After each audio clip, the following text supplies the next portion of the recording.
cutting off welfare. They think crime is rising now. You got whites killing blacks, cops killing blacks, and blacks killing blacks. Shit just gonna get worse.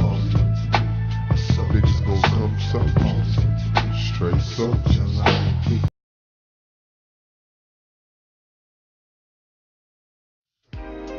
Dear Lord, as we down here, struggle for as long as we know, in search of a paradise for nigga Johnny J. Dreams are dreams, and reality seems to be the only place to go, the only place for us. I know, trying to make the best of bad situations seems to be my life story.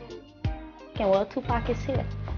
Welcome to the show. Thank you. You know, brother, you a hard brother that's hard to get in contact with. Seriously. But I want to thank you for taking out time for new generations, because I've been trying to get you down here for a long time. Tupac Shakur, that's unusual. Is there a meaning behind that? Yeah. It's determined to overcome my obstacles. It's a character builder. If you have a name that no one else has, you have to repeat it twice. You got to say it with extra feeling the second time. It builds character. So, you know, that's what my mother gave it to me. And there it is, Tupac. Brothers are in a serious war for their existence. What survival tips would you give to them trying to survive out there? Semi-automatic weapons, stockpile, generator, lots of supplies that won't perish, range skills. Any way to make money, just start stockpiling your money. Sharpen up your range skills and just get lots of supplies and start buying your own house. So, you know, when they do come, you can say, get off my property. All right, all that good stuff, right? When you think of the civil rights movements and all the other movements as far as peace and justice, and you think where we stand now, have we accomplished anything? What runs through your mind? I mean, it would be disrespectful for me to say we haven't accomplished anything with all the sacrifices people have made up until this point. But I would be blind to say that we haven't really reached the goal. Therefore, we really haven't accomplished anything because we haven't achieved what we started out to achieve, and that's self-determination. We still can't determine what we eat, when we want to take off work and all of that. Right, we still don't have self-determination, you know. So we're still not even represented in the country that we live in, you know what I'm saying? Like. Right. We are not going to be a race without a country. God never intended it, and we are not going to abuse God's confidence in us as men. We are men, human beings, capable of the same acts as any other race, possessing under fair circumstances the same intelligence as any other race. Africa's been sleeping, not dead, only sleeping. Today Africa is walking around not only on her feet, but on her brains. You can enslave, as was done for 300 years, the bodies of men. You can shackle the hands of men. You can shackle the feet of men. You can imprison the bodies of men. But you cannot shackle or imprison the minds of men. Dive down, black men, and dig. Reach up, black men and women, and pull all nature's knowledge to you.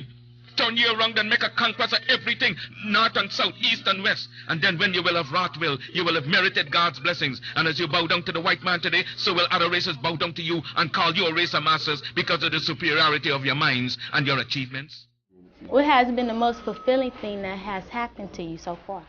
Coming to the school. Coming to the school? Yeah, it's been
Jesse Jackson? A minister and a leader.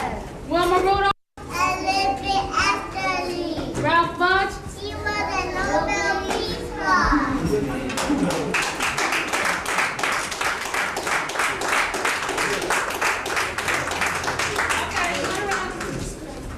Who is Marcus Garvey? A black nationalist. Where was he born? In Jamaica. Where did he die? In London. What was his motto? One God, one faith, one destiny. And what did he tell his people? Up in line, Washington, and Congress was to will.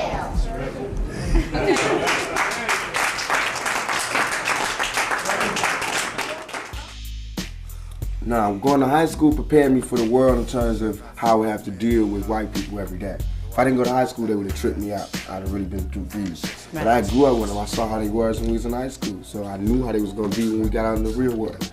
So that experience in that high school, because it was so free and artsy-fartsy, that I could just really peep game and just see what they was talking about, and look how they dressed and what they wanted and what they smoked and what they didn't smoke. And, you know, I got to see that real close. So I could see how their behavior patterns would be when we get in the business world. Yeah, in the real world. But, Pop, before you leave, can you leave our youth with a positive message out there? Fortunately, I don't have any positive messages for our youth except keep your head up. You know, don't give up. Just stay struggling. That's as positive as it gets in 1993. Well, okay, we want to thank Tupac again for joining us. I'm Kenema Ivor, and like he said, keep your head up. You got to focus and handle it if you got something to do. Until next time, peace. We out here. Back in elementary, I thrived on misery. Left me alone, I grew up amongst a dying breed. Inside my mind, couldn't find a place to rest until I got that thug life tatted on my chest.